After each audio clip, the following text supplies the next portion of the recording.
old, so he thought now is the time I should experiment with my ideas right away. Job in a hurry by an old man. Time for a short break. Here we'll continue the discussion when we return. We are discussing whether Chandigarh is an experiment gone awry. Dr. Bhatti, I know Chandigarh is never meant to be a unit territory, and it has come to be a unit territory. It is the seat of 3 governments now. It was supposed to be the seat of only 1 government at that point in time. But seeing what things have happened, the way things have happened, what do you think are the major challenges that face the city today? If we were to list 2 or 3 things. Just now the challenges are the coordination. Coordination between Union Territory Administration and MCC, corporation.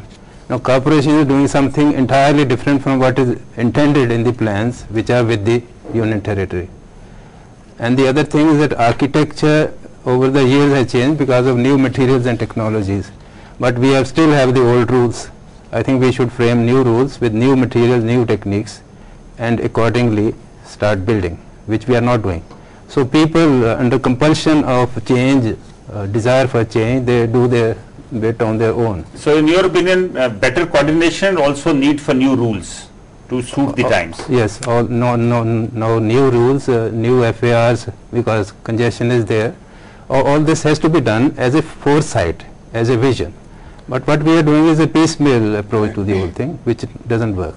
Ms. Archana, what in your opinion are the challenges facing this city? So I believe that the biggest challenge is the coordination between UT, Haryana and Punjab, which is bordering the UT, because Chandigarh is not lying in isolation. You have to see city in totality, and a holistic plan should be made. So if there has been no coordination, who is really to blame all these years?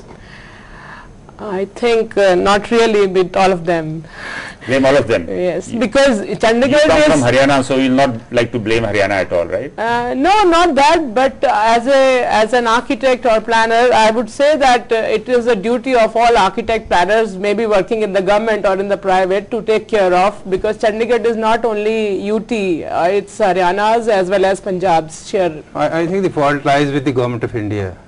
This city was not, it was a state capital, there is no doubt, but it was the responsibility in the beginning of the Government of India, which was supposed to be... But Dr. Bhatti, the Government of India did make a regional coordination plan many years ago, but I think but nobody monitors it. Nobody cooperated. Nobody monitors it.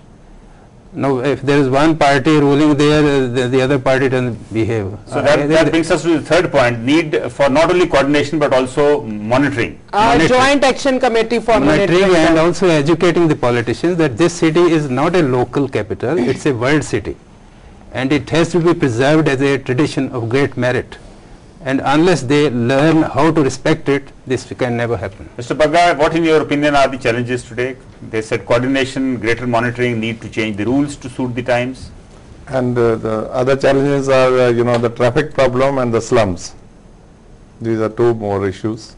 I think something should be done immediately because it is pending from a long time. No, when you say slums, I think you're generalizing too much, in the sense that after all people, there's a free movement of people in this country. So if people come and settle down, what can you do about it?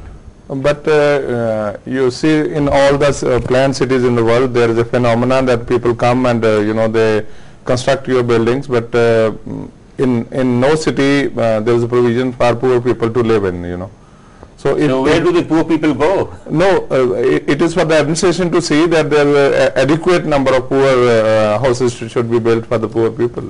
Dr. Babi, let me come to you. How did the other planned cities deal with such situations that we are dealing with in Chandigarh? Too many vehicles, one issue, slums coming up in cities, even in planned cities? Well, too many vehicles, certainly. Slums, it depends.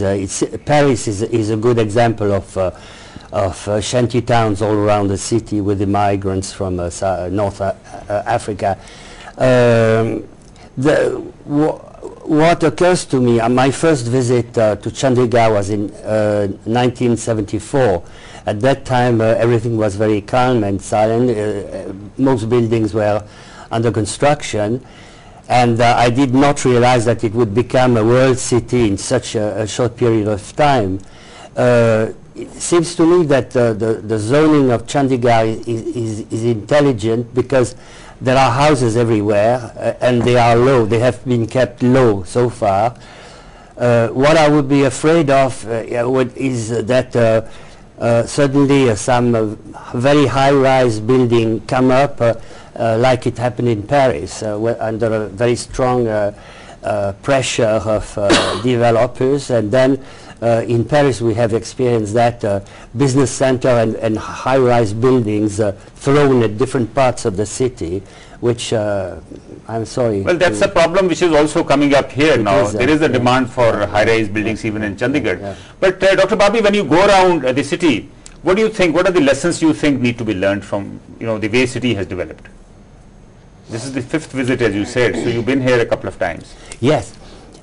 What I like when I walk or drive in the streets of Chandigarh is the fact that there is life everywhere during the day. At the night time it's a bit different, but some of our cities in Europe are very dead and silent at the end of the day, or there is less liveliness in and I think it's a human factor that is very important. I do not see any part of Chandigarh so far. I haven't seen any part which would be completely bare of people, and that which I think is more of a recent development. Till a couple of years ago, people used to call it a dead city after about 10 o'clock at night. Yes. Yes. I would like to add to this slum thing. Slums are shadows of urbanization. Nobody in the world, however powerful the nation may be, can stop this. So the lesson to learn is that you should plan for slums ahead of the slums taking place, which means you should know that it's a free country, people will come and settle, so you provide for them beforehand. And you should also do 3 things: managing, maintenance and monitoring. Managing in terms of security, in terms of traffic, in terms of services, all these things. But Dr. Bhatti, in a place like Chandigarh, which is growing at a very fast pace, especially around the city, the periphery is going very fast. Now, what do you do to prevent all that from happening? After all, there are different governments there. My own view is that periphery was a foolish idea. Corbusier borrowed it from Paris, and in the times of feudalism, this was withdrawn at the people's protest.